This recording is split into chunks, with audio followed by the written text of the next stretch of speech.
Hello and welcome to all of you. तो आज का जो टॉपिक है वो है बिहार का प्राचीन इतिहास। देखो, इतिहास यानी हिस्ट्री जो है वो अलग अलग पार्ट्स में डिवाइडेड है। मॉडर्न हिस्ट्री भी है, एंशियंट हिस्ट्री भी है, मेडाइवल हिस्ट्री भी है। इससे पहले मैंने हिस्ट्री से रिलेटेड कुछ क्वेश्चंस करवाए थे, लेकिन आज हम लोग मेनली प्राचीन इतिहास जो था बिहार का उसके बारे में डिस्कस करेंगे। जैसे कि मौर्यन एम्पायर से रिलेटेड कुछ चीज़ें, कर्नाट वंश से रिलेटेड कुछ चीज़ें, मगध एम्पायर से रिलेटेड कुछ बातें, अजात शत्रु से रिलेटेड यानी हर्यंक वंश से रिलेटेड कुछ बातें। तो बहुत ही कम टाइम में काफ़ी सारे क्वेश्चंस हम लोग डिस्कस करेंगे।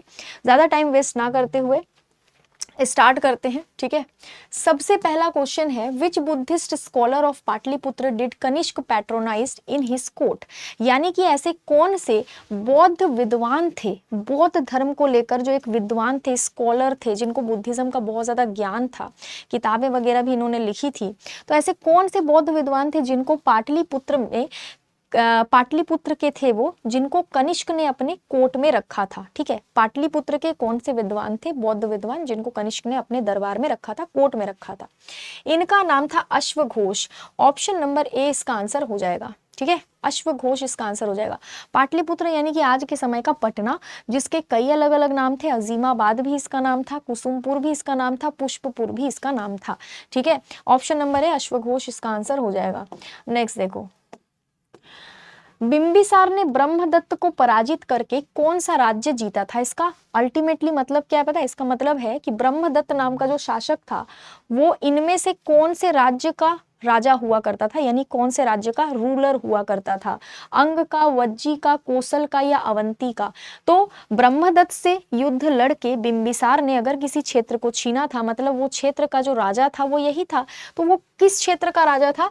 ब्रह्मदत्त जो था वो अंग का राजा था। अंग का जो कैपिटल था ना, अगर अंग महाजनपद की बात करोगे, क्षेत्र तो अलग चीज है, अगर महाजनपद काल में जाओगे तो महाजनपद काल में अंग महाजनपद की कैपिटल जो थी वो चंपा थी। चंपा आज के समय में भागलपुर वाले एरिया में पड़ता है।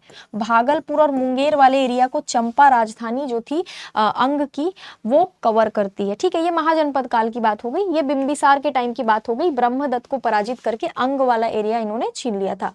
बिंबिसार जो था वो हर्यंक वंश का रूलर था, हर्यंक डायनेस्टी का, जो कि मगध वाले एरिया में हर्यंक डायनेस्टी रूल कर रही थी। नेक्स्ट है, हर्यंक वंश का दूसरा शासक कौन था? मगध साम्राज्य जो था, मगध साम्राज्य वाला जो एरिया था, इसका जो कैपिटल हुआ करता था, पहले इसका कैपिटल राजगृह था, बाद में इसका कैपिटल उदयन के आने के बाद में पाटलिपुत्र बना दिया गया था। तो बात तुम्हारे बिहार की हो रही है। ठीक है, बात कहाँ की हो रही है? बिहार की हो रही है। ठीक है, तो यहाँ पे ध्यान देना, इसका आंसर सेकंड। देखो, फर्स्ट तो कौन थे, फर्स्ट रूलर कौन थे हर्यंक डायनेस्टी के? वो तो बिंबिसार थे। सेकेंड रूलर जिसने अपने पिताजी को मार दिया था वो था अजात शत्रु। अजात शत्रु ने बिंबिसार को मारकर, यानी अपने पिता को मारकर कब्जा किया था पूरे के पूरे सिंहासन पर। तीसरा व्यक्ति था उदयन। उदयन ही वो व्यक्ति था जिसने राजगृह से पाटलिपुत्र में मगध का कैपिटल शिफ्ट किया था। तो यहाँ पर दूसरा पूछा जा रहा है ना, दूसरा, तो दूसरा अजात शत्रु। अजात शत्रु का एक नाम भी था कुनिक। अजात शत्रु को कुनिक के नाम से भी जाना जाता था। अजात शत्रु की सेना में बहुत से लोग थे, लेकिन सेना के साथ साथ ये कुछ मशीन्स भी रखता था। जैसे कि इसके पास एक मशीन थी रथ मूसल, और एक मशीन थी महाशील कंथक। ठीक है, महाशील कंथक और रथ मूसल नाम के जो मशीन्स थे वो ये यूज करा करता था। महाशील कंथक अगर तुमको देखना है तो एक बार बाहुबली पिक्चर देख लेना। बाहुबली में इसी टाइप का एक मशीन यूज किया जिसमें पत्थर उठा उठा के फेंका जाता है ना, वैसा था अजात शत्रु के पास। राजगीर में दुर्ग और स्तूप की स्थापना मगध के किस शासक के द्वारा किया गया था? Which ruler of Magadha establish the fort and stupa in Rajgir. Rajgir में फोर्ट और स्तूप की जो स्थापना थी ये किसने करी थी, ये पूछा जा रहा है। इसको भी करा था अजात शत्रु ने। किसने करा था इसको? इसको भी अजात शत्रु ने ही करा था। ऑप्शन नंबर बी इसका आंसर हो जाएगा। ठीक है, आप जब बुद्धिस्ट काउंसिल पढ़ोगे, बौद्ध संगीतियां पढ़ोगे, तब आपको इन लोगों का रोल बुद्धिज्म में समझ में आएगा। ठीक है, अच्छा, ऑप्शन नंबर 20 का आंसर होगा अजात शत्रु। बिहार से प्राप्त मौर्यकालीन अभिलेखों की लिपि क्या है? जो लिपि है वो क्या है? अलग अलग लिपियां होती थी ना, ब्राह्मी लिपि, देवनागरी लिपि तो आज भी है, खरोष्टी लिपि, अलग अलग लिपियां हुआ करती थी। तो इनमें से कौन सी लिपि में बिहार में जो मौर्यकालीन अभिलेख मिले हैं, इंस्क्रिप्शन मिले हैं लिखे हुए, वो किस लिपि में मिले हैं, ये पूछा जा रहा है। ऑप्शन नंबर सी ब्राह्मी लिपि इसका आंसर हो जाएगा। ठीक है, मौर्य काल के लकड़ी के महल भी मिले हैं बिहार में। अगर एग्जाम में कभी पूछा जाए कि इनमें से कौन से वंश के द्वारा लकड़ी के महल बनाए जाते थे, मतलब लकड़ी के महल में ये रहते थे, तो मौर्यकालीन लोग जो थे, मौर्यकालीन शासक जो थे, इन्होंने लकड़ी का महल भी बनाया था, लकड़ी का महल। ठीक है, वुडन पैलेस कहते थे इसको, और वुडन पैलेस के काफी सारे अवशेष जो है वो बिहार में भी मिले हैं, है ना, लकड़ी के महल के काफी सारे अवशेष बिहार में भी मिले हैं। नेक्स्ट देखो, कर्नाट वंश का अंतिम शासक कौन था? कर्नाट डायनेस्टी जो थी ये नेपाल और बिहार के उत्तरी क्षेत्र में, यानी कि जो बिहार नेपाल का एरिया है, थोड़े थोड़ा एरिया उसको जोड़ोगे तुम तो उसमें ये रूल करती थी। ठीक है ना, नेपाल के निचले हिस्से में और इंडिया के ऊपर वाले बिहार वाले हिस्से में ये रूल करती थी। इसके पहले रूलर का नाम तो मैं डिस्कस करूंगी, फाउंडर का नाम। अभी पूछा जा रहा है इसके आखिरी रूलर कौन थे, तो जिनका नाम सबको ज्ञात है वो थे हरि सिंह। अब हरि सिंह के बाद भी कोई आखिरी रूलर था तो वो किसी इतिहासकार को नहीं पता। इतिहासकारों के हिसाब से हरि सिंह ही लास्ट रूलर थे। ठीक है, किस शासक को पुनीक के नाम से जाना था? अभी मैंने थोड़ी देर पहले आपको बताया था, अभी मैं थोड़ी देर पहले जब डिस्कस कर रही थी कि भाई ये जो व्यक्ति था, ये व्यक्ति अपने पिताजी की हत्या करके सिंहासन कब्जा करके बैठ गया था। ये वही व्यक्ति है जिसका नाम है अजात शत्रु। ठीक है, अजात शत्रु से पहले इसके जो पिताजी थे बिंबिसार, बिंबिसार की ना अपने पत्नी के रिश्तेदारों से बहुत अच्छे रिलेशन थे, मतलब अपने साले से, अपने ससुर जी से अच्छे रिलेशन बनाए थे उसने। लेकिन अजात शत्रु ने सबके साथ, मतलब अपने मामा नाना के साइड के रिलेशन पूरे इसने खराब करे, सबसे लड़ता रहता था, सबसे युद्ध करना, सबका क्षेत्र छीन लेना, इस तरीके की चीजें अजातशत्रु किया करता था। मतलब बिल्कुल भी एमिकेबल रिलेशन बनाने की कभी कोशिश नहीं करी इसने। इसने अपने मामा नाना के साइड के लोगों के साथ में कभी भी अच्छा व्यवहार नहीं किया, किसी के साथ नहीं बनती थी इसकी, अजातशत्रु की। बहुत उल्टी खोपड़ी का इंसान नहीं कहते, वैसा इंसान था ये। और बिंबिसार कैसा इंसान था? बिंबिसार ऐसा पहला मगध साम्राज्य का शासक था जिसने मैट्रिमोनियल अलायंस बना बनाकर साम्राज्य विस्तार करना शुरू किया था। यानी कि वैवाहिक गठबंधन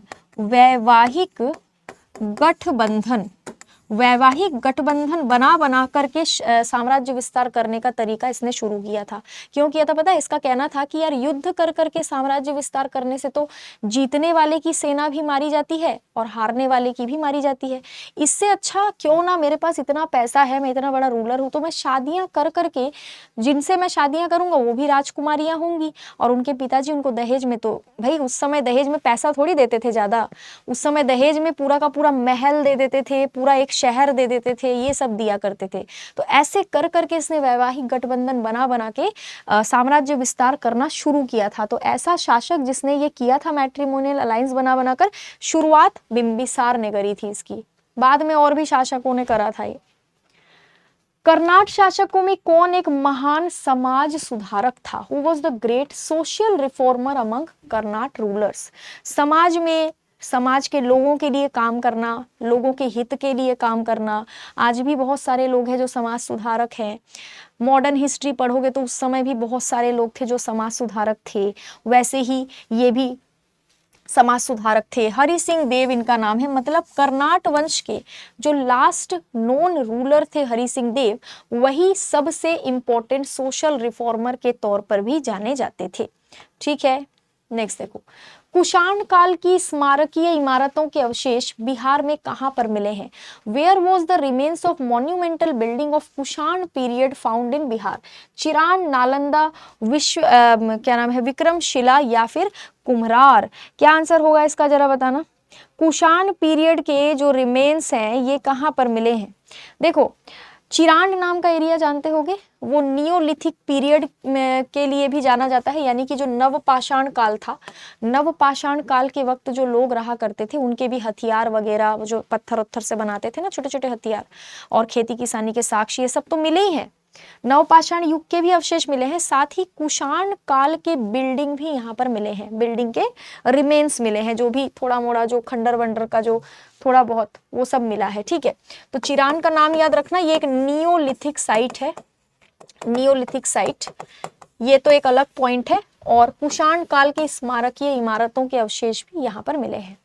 दोनों पॉइंट्स अलग अलग है, दोनों का टाइम पीरियड अलग अलग है। ठीक है, बिहार में चिरांद और चेचर के किस युग के अवशेष प्राप्त हुए हैं? तो वही चीज है, नियो स्टोन या नियोलिथिक एज। ठीक है, नवपाषाण काल, नवपाषाण काल, नवपाषाण काल, ये ध्यान रखना है। ठीक है, नेक्स्ट देखो, इनमें से किस राजा ने वैवाहिक नीति अपनाकर अपने राज्य की स्थिति मजबूत की थी? अभी बताया है मैंने, अभी बताया मैंने कि इनमें से एक शासक था जिसने अपने क्षेत्र, अपना साम्राज्य विस्तार करा था वैवाहिक गठबंधन बना बनाकर, शादियां कर करके इसने पूरा साम्राज्य बड़ा कर लिया था अपना। कौन था वो? हर्यंक वंश का संस्थापक बिंबिसार। अच्छा आदमी था, मतलब इतना बुरा नहीं था, अजात शत्रु जैसा नहीं था। पता नहीं इसका बेटा ऐसा कैसे निकल गया, सही इंसान था ये। ठीक है, ध्यान रखना थोड़ा सा। नेक्स्ट देखो, मौर्य काल के पुरातात्विक अवशेष कहाँ पाए गए हैं? Where the archaeological remains of Mauryan period found? बताना जरा इसका क्या आंसर होगा। Archaeological remains of Mauryan period found in which area? Kumhrar वाला जो रीजन है ना, पटना में, पटना में जो कुम्हरार वाला रीजन पड़ता है वहां पर मिले हैं। ठीक है, ऑप्शन नंबर ए इसका आंसर हो जाएगा। Name the kingdom which first used elephants in war. ऐसे पहले किंगडम का नाम बताओ, है ना, जिसने हाथियों को सबसे पहली बार इस्तेमाल किया था वॉर्स में, युद्धों में हाथियों का इस्तेमाल किया था। ठीक है, इसका नाम है, क्या नाम है इसका? मगध। मगध साम्राज्य में सबसे पहले हाथियों का जो इस्तेमाल है वो किया गया था। ठीक है, मगध किंगडम में एलिफेंट्स को सबसे पहले वॉरफेयर में यूज करा गया था। नेक्स्ट देखो, पाल शासकों के बारे में जानकारी इनमें से कहां पर मिलती है? देवपाल के मुंगेर अभिलेख से मिलती है, नारायण पाल का भागलपुर ताम्रपत्र अभिलेख से मिलता है, महिपाल प्रथम के नालंदा और मुजफ्फरपुर अभिलेख से मिलता है, या फिर उपयुक्त सभी से मिलता है? तो ऑप्शन नंबर डी इसका आंसर हो जाएगा, ऑल ऑफ द अबव। ये सारे स्टेटमेंट सही हैं, इनको अलग अलग ऑप्शन, इनको अलग अलग क्वेश्चन बना के भी एग्जाम में पूछा जा सकता है। तो ये स्टेटमेंट्स भी याद रखने हैं कि किसका अभिलेख कहां पर मिला है। ठीक है, बिहार में मौर्यकालीन अभिलेख कौन से एरिया में मिले हैं? मौर्यकालीन अभिलेख बिहार में कौन से एरिया में मिले हैं? लौरिया अरेरास, लौरिया नंदनगढ़, रामपुरवा, या फिर उपरोक्त सभी? ये मेरे को कमेंट बॉक्स में बताओगे। ठीक है, ये होमवर्क है, एक ना एक क्वेश्चन डेली मैं क्विज के फॉर्म में देती हूँ, तो ये वाला आज का क्विज रहेगा। ऑप्शन अच्छे से देख लेना, बहुत ही इजी क्वेश्चन है। नेक्स्ट देखो, विदेह साम्राज्य के शासकों को क्या बोला जाता था? जो विदेह साम्राज्य के जो रूलर्स हुआ करते थे ना, उनको एक तरह का उपाधि दिया गया था। क्या बोला जाता था उनको? जनकाज बोला जाता था, जनक बोला जाता था। इंग्लिश में जनकाज लिखोगे, हिंदी में जनक बोलोगे। ठीक है, नेक्स्ट देखो, बिहार का कौन सा क्षेत्र विदेह साम्राज्य का केंद्र था? विदेह साम्राज्य का केंद्र बिहार का कौन सा क्षेत्र था, ये पूछा रहा है। मगध, भोजपुर, तिरहुत, या फिर मिथिला? क्या आंसर होगा इसका? इसका आंसर होगा मिथिला, ऑप्शन नंबर डी। ठीक है, ऑप्शन नंबर डी मिथिला इसका आंसर हो जाएगा। नेक्स्ट देखो, कर्नाट वंश का, कर्नाटक लिखा है, कर्नाट होगा ये, कर्नाट डायनेस्टी के संस्थापक। देखो थोड़ी देर पहले एक क्वेश्चन कराया मैंने जिसमें मैंने कर्नाट वंश का लास्ट रूलर बताया था हरि सिंह, अभी मैं इसके फाउंडर का नाम पूछ रही हूँ। नान्यदेव ने कर्नाट वंश की स्थापना करी थी। किसने करी थी? नान्यदेव ने करी थी। नेक्स्ट देखो, हो गया क्वेश्चन खत्म। अच्छा, बिहार पुलिस का जो बैच है, मेनली तो मैं ये सेशन बिहार पुलिस के लिए ही करवा रही हूँ। ठीक है, बाकी दूसरे एग्जाम के लिए भी अगर आप लोग प्रिपेयर कर रहे हो तो भी कर सकते हो, कोई दिक्कत नहीं है। लेकिन बिहार पुलिस वाले अगर बच्चे हैं तो मैं बता दूं, आपका जो बैच है उसको फ्री कर दिया गया है। ठीक है, 0 रुपीज़ में ये बैच मिल रहा है। ऐप को डाउनलोड करना, उसमें मिल जाएगा। इसका रीज़न ये है कि अभी आप एग्जाम के टाइम पे इतनी मोटी मोटी किताबें ओपन करके रिविजन तो कर नहीं पाओगे, पॉसिबल भी नहीं है। फिर वो देख के चक्कर आने लगता है कि इतना रिविजन कैसे होगा। कान में ईयरफोन लगाओ, ये बैच लेकर के, फ्री है, पैसे नहीं देने। ईयरफोन लगाओ, पूरे पूरे दिन जितना भी तुमको टाइम मिल रहा है थ्योरी को सुनते चले जाओ, ठीक है। मैथ्स रीजनिंग को तो सुन के नहीं कर सकते, लेकिन बाकी के सब्जेक्ट्स को सुन के रिकॉल तो कर ही सकते हो ना। इसके लिए ये बैच हमने फ्री करा है, ठीक है। तो इसको PW ऐप से आप लोग डाउनलोड कर सकते हो। बाकी जिनको टेलीग्राम चैनल ज्वाइन करना है, current affair by Jayashree ma'am, थोड़ा लंबा चौड़ा नाम है, ये टेलीग्राम चैनल है, इसको ज्वाइन कर लेना। PDF वगैरह इसी में मिलेगा, बाकी के जो भी अपडेट्स हैं वो भी इसी में मिलेंगे। और जितने भी ऐसे स्टूडेंट हैं जिनका पैरामेडिकल में सिलेक्शन हुआ है, मैं फिर से बता दे रही हूँ, अभी अभी रिजल्ट आया कल, पैरामेडिकल में जिनका सिलेक्शन हुआ है वो लोग इस टेलीग्राम चैनल में अपना रोल नंबर और डेट ऑफ बर्थ जो है वो सेंड कर सकते हो, अपना रैंक बता सकते हो इसमें, ठीक है। अगर नाम से नहीं मिल रहा है तो ये स्कैनर है, स्कैनर से स्कैन कर लेना, ठीक है। बाकी फिर मिलेंगे अगले सेशन में। Have a very very very good day to all of you. Thank you so much.